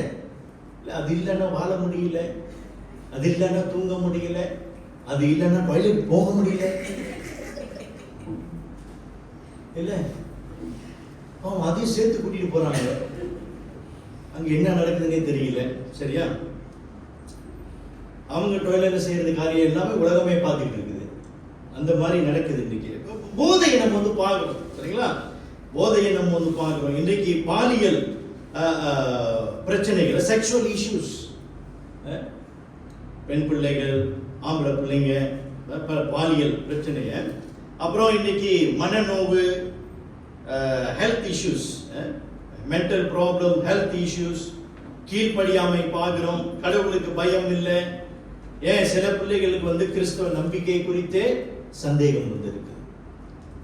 இன்னைக்கு கீழ்ப்படியதில் இல்லை, கர்த்தருடைய வார்த்தை தங்களுடைய பிள்ளைகளுடைய வாழ்க்கையில இல்லை, அதனால பலவிதமான தவறான முடிவுகளை செய்கிறத நம்ம வந்து பார்க்கணும். பிரியமானவர்களே, நம்ம வந்து மறந்துடவே கூடாது, இன்னைக்கு நம்முடைய குடும்பத்தில் எத்தனை பிரச்சனைகள் நம்முடைய பிள்ளைகளோட வாழ்க்கையில் காணப்படுகிறது. அப்போ காணப்படுகிற நாம், குறிப்பாக தகப்பன்மார்கள், நமக்கு பேசாம இருக்க முடியுமா? முடியாது. மறந்துடாதீங்க, இது நமக்கு ஒரு பிரச்சனையாக மாத்திரம்தான் தோணலாம். ஆனால் மறந்துடாதீங்க, எப்படி யவீருக்கு தன்னுடைய மகள் மரண அவஸ்தையில அவள் வந்து கிடக்கிறாளோ, அதே போலதான் இன்றைக்கு நம்முடைய பிள்ளைகள் இத்தனை பிரச்சனைகளிலே மரண அவஸ்தைப்பட்டு கொண்டிருக்கிறார்கள். They need immediate deliverance. உடனடியாக தீர்வு காணப்பட வேண்டும். உடனடியான விடுதலை அவர்களுக்கு தேவைப்படுகிறது. எப்படி ஒரு தகப்பன் பார்த்துக்கிட்டு சும்மா இருக்க முடியும்? யவீரு தன்னுடைய மகள் மரண அவஸ்தை படுகிறார் என்று சொன்ன உடனே அவர் என்ன செய்கிறார்? இயேசுவை தேடி ஓடுகிறார். யவீரு தன் மனைவியை பார்த்து, இதுக்கெல்லாம் நீதான் காரணம் அப்படின்னு சொல்லுங்க. நீங்க நிறைய தகப்பன்மார் என்ன செய்யறாங்க? அம்மா கிட்ட சொல்லிடுறாங்க, எல்லாம் நீ வளர்த்த வளர்ப்பு, எல்லாம் நீ கொடுக்கிற செல்லம். பிரியமானவர்களே, இது பிளேம் கேம் விளையாடுறதுக்கான டைம் இல்லை, குற்றப்படுத்துகிற நேரம் இது அல்ல. மாறாக ஒரு அன்பான கிறிஸ்தவன் தகப்பன் என்று சொல்லும் பொழுது உடனடியாக தன்னுடைய பிள்ளை குணமாக வேண்டும், ஆவிக்குரிய விடுதலை அவனுக்கு உண்டாக வேண்டும் என்று அந்த உணர்வு வரக்கூடிய தகப்பனாக காணப்பட வேண்டும் ஒரு அன்பான கிறிஸ்தவ தகப்பன். தன்னுடைய பிள்ளைகள் இந்த பாதாள குழியிலும் அல்லது தீய கடலில மூழ்கி போவதை எந்த தகப்பனும் பார்க்க விரும்ப மாட்டார். ஆகையினால் பிரியமானவர்களே, இன்றைக்கு கர்த்தருக்கு நன்றி செலுத்துங்க. பிள்ளைகள் உங்களோடு கூட இருக்கிறாங்க. உங்களோட பிள்ளைகள் உங்களோடு கூட இருக்கிறனால அவங்களை காப்பாற்றுவதற்கான சாத்தியம் உங்களிடத்தில் இருக்கிறது. அதற்கு நீங்க செய்ய வேண்டியதெல்லாம் எபேசியர் 6:4 சொல்வது போல, கர்த்தருக்கு ஏற்ற சிக்ஷையிலும் போதனையிலும் அவர்களை வளர்ப்பீர்களாக. அவர்களுக்கு உடனடியாக கர்த்தரை காட்ட வேண்டும். கர்த்தராகி இயேசு கிறிஸ்துவை அவர்களுக்கு காண்பிக்க வேண்டும். அதற்கு முன்னதாக நீங்கள் என்ன செய்ய வேண்டும்?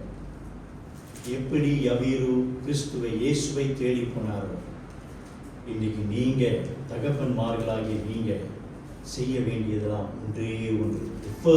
the very first step, முதல் படி என்னவென்றால் எபிரேயர் 4:16. தகப்பன்மார் யாராவது வாசிங்க, ஃபாதர்ஸ் யாராவது வாசிங்க. எபிரேயர் 4:16.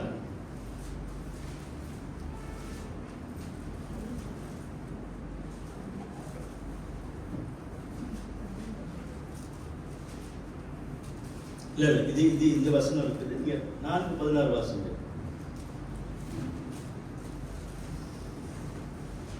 தகப்பன்மார் என்னப்பா அது?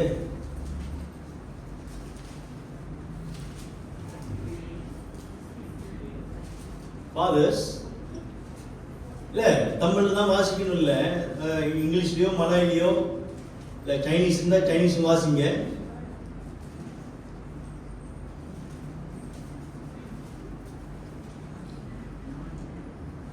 எபிரேயர் என்ன சொன்னேன்?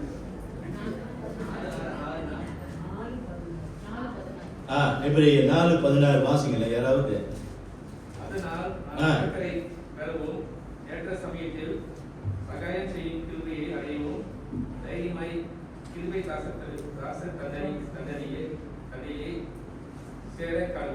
கிருபாசன தண்டையிலே சேர கடவோம். நாம் இரக்கம் பெறவும் ஏற்ற சமயத்து சகாயம் பெறவும் நம்ம எங்க போகணுமா? கிருபாசன தண்டைக்கு நாம் வந்து சேர கடவோம். அதாவது நாம் ஜெபத்திலே கர்த்தராகிய இயேசு கிறிஸ்துவை நாம் சந்திக்க வேண்டும்.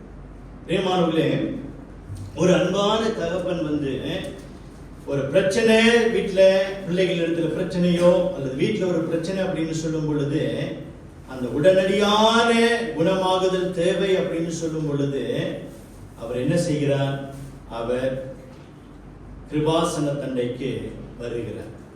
ஏனென்றால் அந்த அவசரத்தை அறிந்த ஒரு தகப்பன் இயேசுவின் இடத்துல அவர் போகிறார். ஜெபத்திலே அவர் காத்திருக்கிறார். ஜெபத்திலே இயேசுவின் இடத்துல சொல்கிறதை நம்ம வந்து பார்க்கிறோம். தன்னுடைய குடும்பம் சீர்பட வேண்டும், தன்னுடைய பிரச்சனைகள், தன்னுடைய பிள்ளைகள் பிரச்சனையிலிருந்து விடுதலையாக்கப்பட வேண்டும் என்று அவர் விரும்புகிறார். பிரியமான ஒரு உதாரணம் சொல்றேன். இப்ப பாருங்க, நமக்கு ஒரு ப்ரெஷஸ் கிஃப்ட் கொடுத்துருக்காங்கன்னு வச்சுங்களேன். ஒரு ப்ரெஷஸ் கிஃப்ட், ஒரு சிறந்த ஒரு விலை மதிப்பு, ஒரு மதிப்பு கூடிய ஒரு பொருளை நமக்கு கிஃப்ட் பரிசு கொடுத்துருக்குறாங்க அப்படி வச்சுங்களேன். ஸோ நம்மளும் அதை வந்து பார்த்து பத்திரமாய் பார்த்து திடீர்னு ஒரு நாள் பார்க்குறோம், அதில் ஒரு கரைப்பட்டு இருக்குது. சரியா? ஒரு கரைப்பட்டு இருக்கிறது. அதில் எங்கேயாவது ஒரு கீரலோ ஏதோ விழுந்துருச்சுன்னு வச்சுங்களேன். அதை மதிப்பாய் பார்க்கிற நாம் உடனடியாக என்ன செய்வோம்? அந்த விலையேற பெற்ற அந்த பரிசை உடனடியாக நாம் என்ன செய்வோம்? இனி தேவையில்லைன்னு சொல்லிட்டு அதை குப்பை தொட்டியில போய் போட்டுருமா? என்ன செய்வோம் சைமன்? என்ன செய்வோம்? சுத்தம் பண்ணி அதை சீர்படுத்தி மறுபடியுமாக அது அதனுடைய பழைய நிலைக்கு, அது எப்படி ப்ரெஷஸா இருக்குதோ அது மறுபடியும் கொண்டு வர நம்ம பிரயாசப்படுவோம்ல. அதுக்கு காத்திருக்க மாட்டோம். உடனடியாக அதை வந்து நம்ம செய்வது போல பிரியமானவர்களே, உடனடியாக செய்வோம். கடவுள் இன்னைக்கு பிள்ளைகள் நமக்கு கொடுத்த பரிசு, அந்த பரிசு வீணாகுது, அந்த பரிசு கெட்டு போகுது, அந்த பரிசு பலவீனம் அடைகிறது என்று சொல்லும் பொழுது குடும்ப தலைவன் தகப்பன் என்ன செய்யணும்? உடனடியாக கர்த்தராகிய இயேசு கிறிஸ்துவினுடைய கிருபாசன தண்டைக்கு அவர் வர வேண்டும். பிரியமானவர்களே, யவீரோ இயேசுவை தேடி போகிறார். உடனடியாக இயேசுவை தேடி போகிறதை நம்ம வந்து பார்க்கிறோம். இரண்டாவதாக ஒரு அன்பான கிறிஸ்தவ தகப்பன் நம்ம வந்து பார்க்கும்போது என்ன செய்கிறார் பாருங்க. A loving Christian father does not give up on his child. அன்பான கிறிஸ்தவ தகப்பன் தன் பிள்ளைக்காக முயற்சியை கைவிடார். இந்த பகுதியை நம்ம வந்து பார்க்கிறோம். இப்போ 31ஆம் வசனத்துக்கு வாங்க. மார்க் 5:31 அங்கே நம்ம வந்து பார்க்கிறோம்.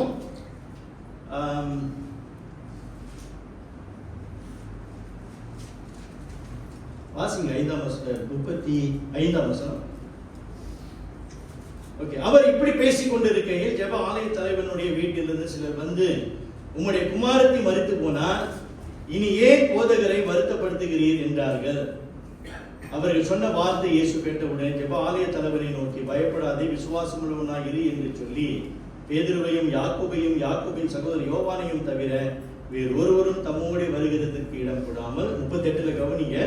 ஜெப ஆலய தலைவனுடைய வீட்டிலே வந்து சந்தடியையும் மிகவும் அழுது புலம்புகிறவர்களையும் கண்டு அப்படின்னு நம்ம வந்து பார்க்கிறோம். என்ன நடக்குது பிரியமானவர்களே? யவீரோ தன்னுடைய மகள் குணமடைய வேண்டும் என்று பிரயாசப்படுறாரு. எல்லா முதல் முயற்சி என்ன? இயேசுவை சந்திக்க போகிறார். சரிங்களா? இயேசுவை சந்திக்கிறாரு. சந்திக்கிறது மாத்திரமல்ல, அவருடைய பாதத்துல விழுந்து கெஞ்சுகிறாரு, இயேசுவே, மகள் வந்து மரண அவஸ்தையில இருக்கிறார், குணமாக்குங்க, உயிர் கொடுங்க, கெஞ்சுறாரு. ஆனா அந்த கெஞ்சுகிற வேளையில இன்னொரு செய்தி வருகிறது. என்ன செய்தி? தன்னுடைய மகள் இறந்து போனார், இறந்து போய்விட்டார். மகள் இறந்து போயிட்டா என்ற அந்த செய்தி தகப்பன் யவீரு கேட்கும் பொழுது அவருடைய மனசு எப்படி இருக்க கொஞ்சம் நம்ம வந்து யோசித்து பார்க்கலாம். இல்ல யோசித்து பார்க்கலாம். இவ்வளவு பிரயாசப்பட்டு நான் வந்தேனே, ஆனா என் மக வந்து இறந்து போயிடுச்சே, இனி நான் என்ன செய்ய முடியும்? இல்ல அந்த தகப்பனுடைய இருதயத்தை நீங்க வந்து பாருங்க. இவ்வளவு பிரயாசப்பட்டு என் மகனை நான் வந்து காப்பாற்ற முடியலையே, இறந்து போயிட்டாலே, நான் முன்கூட்டியே வந்திருக்கலாமே, முன்கூட்டியே ஏதாவது செஞ்சிருக்கலாமே என்ற அந்த வருத்தம், அந்த குற்ற உணர்வு இந்த தகப்பன் யவீருக்குள்ளாக இருக்குது. அது மாத்திரமல்ல, இன்னும் வேற என்ன சிந்தனை எல்லாம் அவருக்குள்ள வந்திருக்கும். இனி என்ன செய்ய, அவதான் செத்து போயிட்டாலே, இனி என்ன செய்ய முடியும்? தாவீதை போல இனி அவன் செத்து போனவன் திரும்பிய வரப்போறான், அதனால அவர் போய் குளிச்சுட்டு சாப்பிட்டது போல இங்க யவீரு வந்து சரி இனி என்ன செய்ய முடியும்? What can be done with the dead? இல்ல, is there hope to see the dead come alive? இனி செத்து போனவர் மறுபடியும் திரும்பி வர போறாளா? உலகமே இடிந்து போன நிலையில யவீர் வந்து இருக்கிறார். The situation become hopeless. நம்பிக்கையற்ற ஒரு ஒரு ஒரு நிலையில இப்போ யவீரு இருக்கிறத நம்ம வந்து பார்க்கலாம். ஆனா பிரியமானவர்களே, முயற்சியை கைவிட்டாரா? இயேசு என்ன சொல்றாரு பாருங்க. இயேசுவுக்கு வந்து ஒண்ணும் இல்ல. இயேசு என்ன சொல்றாரு பாருங்க, வசனம்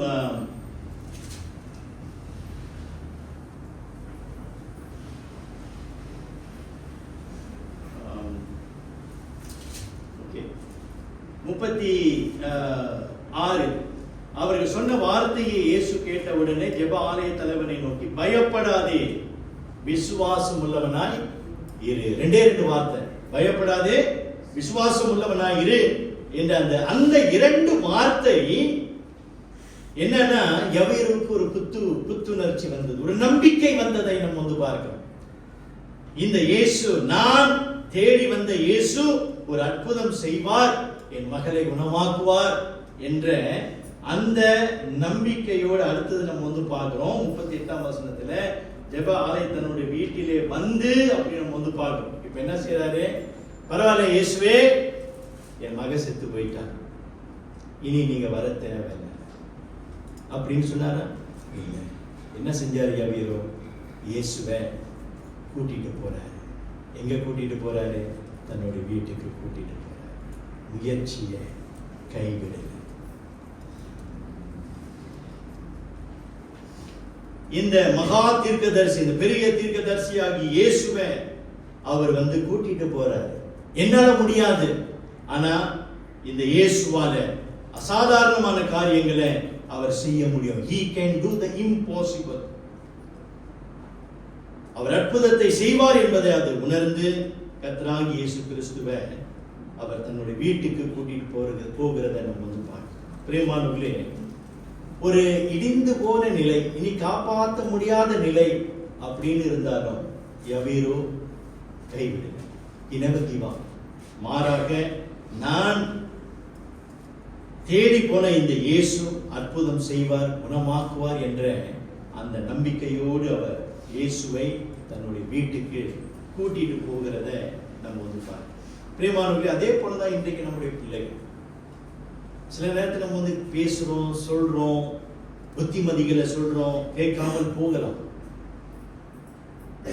அடங்க அப்படியா பிடாரியா இருக்கலாம், நான் இப்படிதான் இருப்பேன், நான் இப்படிதான் இருப்பேன் அப்படின்றத அந்த முரட்டாட்டத்தை அவங்களுடைய வாழ்க்கையில நம்ம வந்து பார்க்கலாம். ஆனால் ஒரு அன்பான கிறிஸ்தவ தகப்பன் வந்து அந்த முயற்சி விடமாட்டேன் என்கிற அந்த சொல்லுக்கு தன்னை ஒப்பு கொடுக்க மாட்டார். A loving Christian father never surrenders to the term give up. எல்லா சூழ்நிலைகளிலும் தன்னுடைய அந்த தகப்பன் தன்னுடைய மகன் குணமடைய வேண்டும் என்று அவர் பிரயாசம். இதுக்கு நல்ல ஒரு உதாரணம் அந்த கெட்ட குமாரனுடைய கதை. பிரியமானவர்களே, அதிலிருந்து ஒரே ஒரு வசனத்தை நான் உங்களுக்கு காண்பிக்கிறேன். அந்த தகப்பன் தன்னுடைய மகன் திரும்பி வருவான் என்ற அந்த முயற்சி கைவிடவே இல்லை. எங்க திரும்பிங்களா பார்க்கிறோம்? லூக்கா 15ஆம் அதிகாரம் 20வது வசனத்துல கவனிங்க. லூக்கா 15 20வது வசனம். Luke 15 verse 20. அங்க கவனிங்க. எழுந்து புறப்பட்டு தன் தகப்பனிடத்தில் வந்தான். அவன் தூரத்தில் வரும்போதே அவனுடைய தகப்பன் அவனை கண்டு மனதுருகி ஓடி அவன் கழுத்தை கட்டிக்கொண்டு அவனை முத்தம் செய்தான். பிரியமானவர்களே, இதுல ஏதாவது பார்க்கிறோமா? never give up அப்படின்னு இருக்கு. எப்படின்னா, நீங்க நல்லா கவனிங்க. அவனுடைய தகப்பன் அவனை கண்டு அப்படின்னு பார்க்கணும். அப்போ மகன் வந்து அப்பா கிட்டே முன்கூட்டியே தெளிகிறேன் போட்டு நான் இன்னைக்கு வருவேன்னு சொல்லவே இல்லை. ஆனா அப்பா என்ன செய்யறாரு? ஒவ்வொரு நாளும் வீட்டு முன்னுக்கு வந்து காத்து கொண்டிருக்கிறத பார்க்க, என் மகன் திரும்பி வருவான், என் மகன் திரும்பி வருவான், என் மகன் குணமடைவான், என் மகன் குணமடைவான் என்று ஒவ்வொரு நாளும் தகப்பன் பிள்ளைக்காக காத்திருக்கிறதை நம்ம வந்து பார்க்கிறோம். தன்னுடைய மகன் திரும்பி வருவான். ஒரு அன்பான தகப்பன் அந்த கைவிட மாட்டான் என்கிற அந்த அந்த சொல்லுக்கு இடம் கொடுக்க மாட்டார் என்பதை பார்க்க. பிரியமானவர்களே, இன்னைக்கு அநேக குடும்பங்களை நான் வந்து பார்க்கிறேன். ஒரு பாடல் நம்ம வந்து பாடணும் அப்படின்னாக்கா, இந்த பாடல் எனக்கு ரொம்ப பிடிச்ச ஒரு பாடல். நான் நிற்கும் பூமி நிலை குலைந்து அழிந்தாலும் என் நம்பிக்கையின் அஸ்திவாரம் அசைந்தாலும் நான் நம்புவதற்கு ஒன்றும் இல்லை என்றாலும் நம்புவேன் என் இயேசு ஒருவரை, நம்புவேன் என் இயேசு ஒருவரை, நம்புவேன் என் இயேசு ஒருவரை. பிரியமானவர்களே, இதுதான் அந்த கெட்ட குமாரனுடைய வாழ்க்கையில பார்க்கிறோம். நான் நம்புற தேவன் என் நிலை குலைந்து போனாலும் அது என் இயேசுவை நம்புவேன். அதே போலதான் இன்றைக்கு தகப்பன்மார்கள் நம்ம வந்து கைவிடவே கூடாது, முயற்சியை கைவிடக்கூடாது. நம்முடைய சொல்லுக்கு கேளாவிட்டாலும் முரட்டாட்டம் பண்ணாலும் அவங்க ஒரு நாள் மனம் திரும்பி வருவாங்க என்பதை நாம் வந்து விசுவாசத்தோடு இருக்க வேண்டும். ஏனென்றால் கர்த்தராகிய இயேசு கிறிஸ்து ஒருவரே அவர்களை குணமாக்க முடியும். இறுதியாக மூன்றாவதாக நாம் வந்து பார்க்கிறோம், ஒரு கிறிஸ்தவ அன்பான கிறிஸ்தவ தகப்பன் கர்த்தராகிய இயேசு கிறிஸ்துவினுடைய பிரசன்னத்தை உறுதிப்படுத்துவார் என்பதை பார்க்கிறோம். இங்க யவீரு பாருங்க, இறுதியா பார்ப்போம். யவீரு என்ன செய்யறாரு பாருங்க. இயேசுவை வீட்டுக்கு கூட்டிட்டு வராரு. இயேசு உள்ளுக்கு வராரு வீட்டுக்குள்ள. 40ஆம் வசனம். அதற்காக அவரை பார்த்து நகைத்தார்கள். 39 உள்ளே பிரவேசித்து நீங்கள் சந்தடி பண்ணி அழுகிறது என்ன, பிள்ளை மரிக்கவில்லை, நித்திரையா இருக்கிறார் என்றார். இயேசு வந்து சொல்ல அவர் தூங்கிக்கிட்டு இருக்கிறார் அப்படின்னு. சரிங்களா? ஆனாலும் இயேசு வந்து பிறகு என்ன செய்கிறது? அதற்காக அவரை பார்த்து நகைத்தார்கள், சிரிச்சாங்க. எல்லாரையும் அவர் வெளியே போக பண்ணி பிள்ளையின் தகப்பனையும் தாயையும் தம்மோடி வந்தவர்களையும் அழைத்து கொண்டு பிள்ளை இருந்த இடத்தில் பிரவேசித்து பிள்ளையின் கையை பிடித்து தகுமி என்றார். அதற்கு சிறு பெண்ணை எழுந்திரு என்று உனக்கு சொல்லுகிறேன் என்று அர்த்தமாம். அதன் பிறகு நம்ம வந்து பார்க்கிறோம், பிள்ளை வந்து குணமடைகிறத நம்ம வந்து பார்க்கிறோம். பிரியமானவர்களே, இதுல என்ன பார்க்கிறோம்? இந்த யூத தலைவர்கள், யவீர் மட்டுமல்ல, மற்ற தலைவர்கள் நம்ம வந்து பார்க்க, குறிப்பாக பரிசேயர்கள் சதுசேயர்கள் எல்லாம் நம்ம வந்து பார்க்கும்போது இயேசுவை குறித்தான நல்ல எண்ணமே கிடையாது. they didn't have a positive mind. சரிங்களா? எப்போதுமே இயேசுவை பார்க்கும்போது நெகட்டிவா தான் பார்க்கறாங்க. ஸோ அதனால தான் பாருங்க, அவருக்கு பட்ட பேர்லாம் வச்சிருந்தாங்க. இவர் வந்து பெருந்தீனிக்காரர், கிளட்டன், பைத்தியக்காரரு, பாவிகளுடைய நண்பனா இருக்கிறாரு, தூஷிக்கிறவரு, பிரமாணங்களை உடைக்கிறவரு, law breaker, blasphemer, friend of sin, நிறைய பேர் சரியா இயேசு குறித்து அவங்க வந்து பேசினாங்க. அதனால வந்து பார்க்குற இவர்கள்லாம் வந்து இயேசு தங்களோட வீட்டுக்கு கொண்டு வரவே மாட்டாங்க, தூரத்தில் தான் நிற்பாங்க. ஆனா இந்த யவீருவை பார்க்கிறோம். யவீரு அந்த கூட்டத்தில் சேர்ந்தவர் தான். ஆனாலும் பாருங்க, இந்த யவீரு என்ன செய்யறாரு? இயேசுவை தன்னுடைய வீட்டுக்கு கொண்டு வராரு. தன்னுடைய வீட்டுக்கு கொண்டு வந்துட்டு இங்கதான் நம்ம வந்து கவனிக்கணும் என்ன அப்படின்னு பாத்தீங்கன்னா, தன்னுடைய வீட்டுக்கு இயேசுவை கொண்டு வந்த யவீரு என்ன செய்தாரு? ஒண்ணுமே செய்யல. அவர் ஒண்ணுமே செய்யல. மாறாக அந்த வீட்டுக்கு வந்து யார் அதிகாரம் செஞ்சார்? இயேசு அதிகாரம் பண்றதை நம்ம வந்து பார்க்கிறோம். இந்த வீட்டுல யார் இருக்கணும், யார் இருக்க கூடாது என்பதை யாரு முடிவு பண்ணா? இயேசு முடிவு பண்ணது. பிரியமானவர்களே, அந்த இடத்துல அந்த மகளுக்கு செய்ய வேண்டிய அற்புதத்தை யார் பார்க்க வேண்டும் என்று அவர் விரும்பினாரு? தன்னுடைய பெற்றோர்களும் அந்த பிள்ளையுடைய பெற்றோர்களும் இயேசுவோடு கூட வந்த அந்த 3 சீடர்களை தவிர வேற யாருமே அந்த இடத்துல இல்லை. அப்ப என்ன பார்க்கிறோம்னா, பிரியமானவர்களே, இயேசுவினுடைய பிரசன்னத்தை முழுமையாக அந்த வீட்டிலே இருக்கும்படியாக யவீரு இடம் கொடுக்கிறத நம்ம பார்க்கிறோம். Lord, you take charge. ஆண்டவரே, இயேசுவே, இப்பொழுது நீங்க அதிகாரத்துல இருங்க. நான் எதையும் சொல்ல விரும்பல, நீங்க அதிகாரத்துல இருங்க. இயேசு அங்க சில காரியங்களை வந்து செய்கிறத நம்ம வந்து பார்க்கிறோம். நீங்க எல்லாம் வெளியே போங்க, நீங்க மட்டும் இருங்க என்பதை இயேசு சொல்கிறதை நம்ம வந்து பார்க்கிறோம். பிரியமானவர்களே, அந்த வீட்டில, யவீருடைய வீட்டில, ஒரு ஆலய தலைவனுடைய வீட்டில, அதிகாரம் படைத்த யவீரு வீட்டில இயேசு இப்போ அதிகாரம் செய்கிறதை பார்க்கிறோம். இயேசுடைய வார்த்தை அங்கே புறப்படுகிறதை நம்ம வந்து பார்க்கிறோம். இயேசுடைய ஆலோசனை அந்த இடத்துல வருகிறதை நம்ம வந்து பார்க்கிறோம். இயேசுவினுடைய அதிகாரம் அந்த வீட்டுக்குள்ளாக வருகிறதை நாம் வந்து பார்க்கிறோம். பிரியமானவர்களே, இன்றைக்கு நம்முடைய வீட்டில யார் அதிகாரம் செலுத்துறது? அநேகருடைய வீட்டில் நம்ம வந்து பார்க்கிறோம், அந்த குடும்பத்திற்கு தலைவர் இயேசு அப்படின்னு போட்டார். நம்ம மேலே இயேசு நம்முடைய குடும்பத்திற்கு தலைவராக இருக்கிறார். ஒரு உதாரணத்தை நான் உங்களுக்கு சொல்ல விரும்புகிறேன். இப்போ பிள்ளைகள் வந்து தவறு செய்யும் போது, குறிப்பாக நம்ம பெற்றோர்கள் நம்ம வந்து பார்க்கணும். பிள்ளைகள் வந்து தவறு செய்யும் போது பிள்ளைகளை நம்ம வந்து கூப்பிட்டு வச்சு பேசுவோம். சரிங்களா? கூப்பிட்டு வச்சு பேசுவோம். அநேக நேரத்தில் நீங்க வந்து பாத்தீங்கன்னாக்கா, பெற்றோர்கள் பிள்ளைகள் இருக்கிறாங்க, சரியா? பிள்ளைகள் தவறு செய்யும் போது நம்ம வந்து கூப்பிட்டு பேசுவோம். ஆனா ஒரு காரியத்தை நீங்க நல்லா உணர்றீங்களா? பெரும்பாலான நேரத்தில் நம்ம பிள்ளைகளை கூப்பிட்டு வச்சு பேசும்போது, அவங்களுடைய தவறுகளை உணர்த்தும் போது ஒரு காரியம் மிஸ் ஆகுது. தெரியுமா என்னன்னு? What is missing?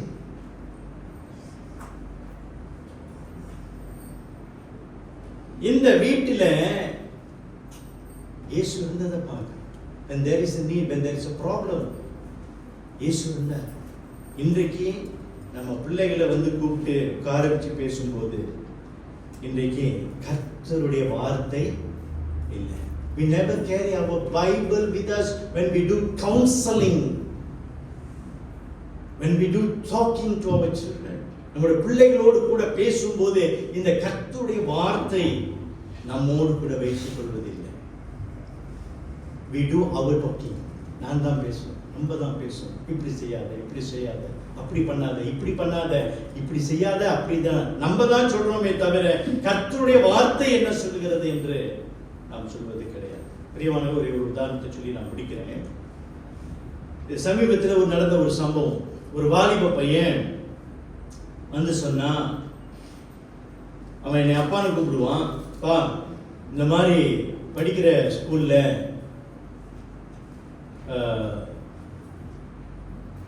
பெண் பிள்ளைகிட்ட ஹாய்ன்னு மெசேஜ் போட்டேன் அப்படின்னு சொன்னான். ஹாய், வேற ரொம்ப வார்த்தை இல்லை, ஹாய் HI தான் போட்டேன்.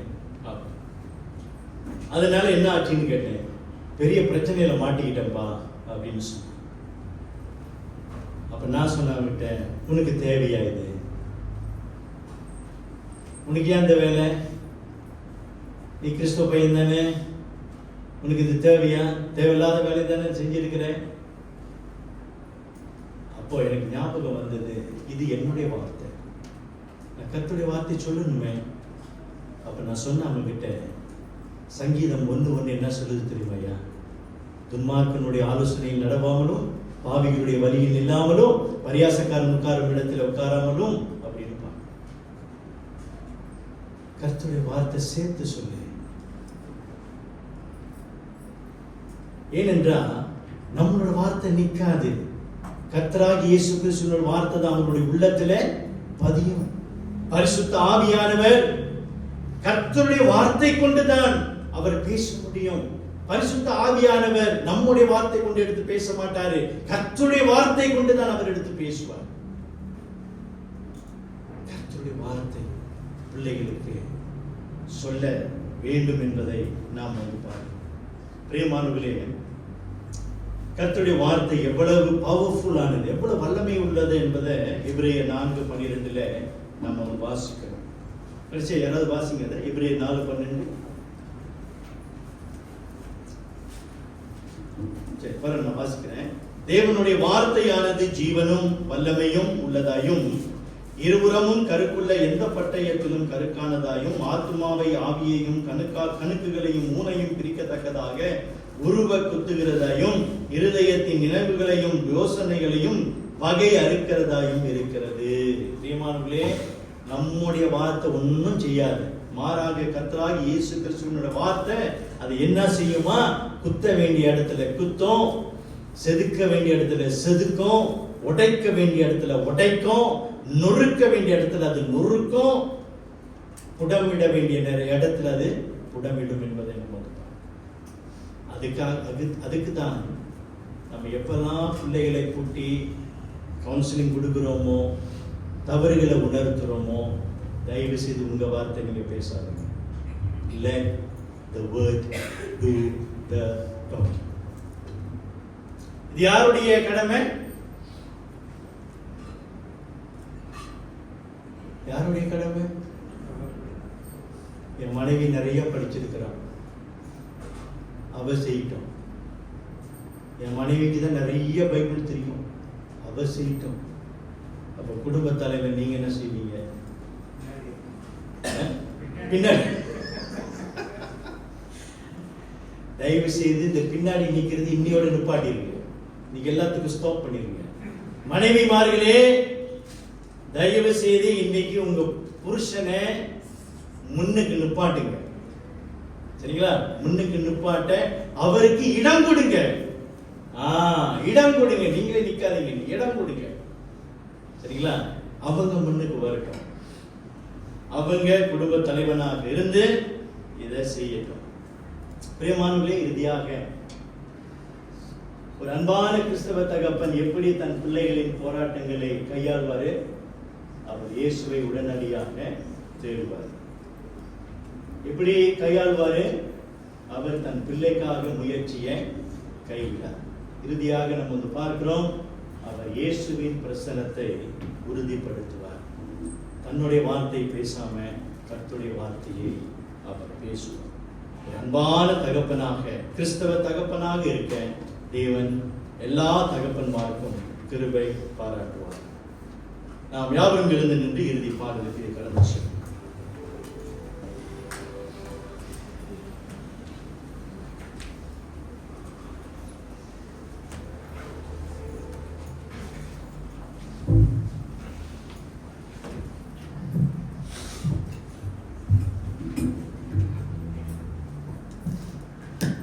இறுதி பாடலை நாம் பாடுவோம். வல்லவரே மீட்பரே என்ற பாடலை பாடுவோம். இந்த பாடலுக்கு பிறகு இறுதி ஜெபத்தையும் ஆசீர்வாதத்தையும் சபை போதுக்காக வழங்குவோம்.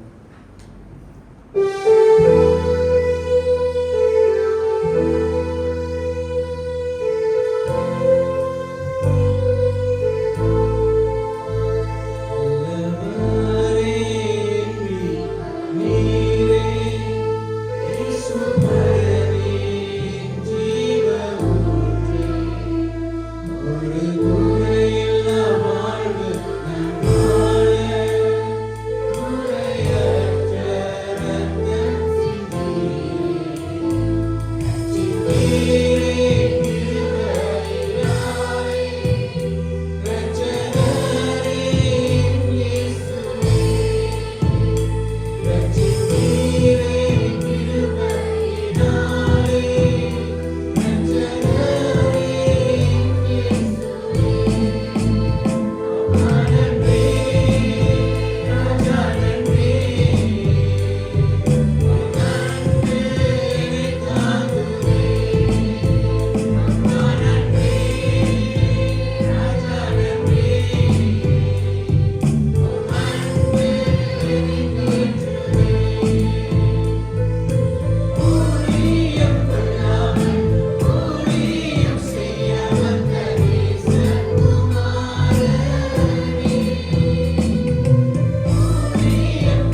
எழுந்து நின்று ஆசீர்வாதத்தை பெற்றுக்கொள்வோம்.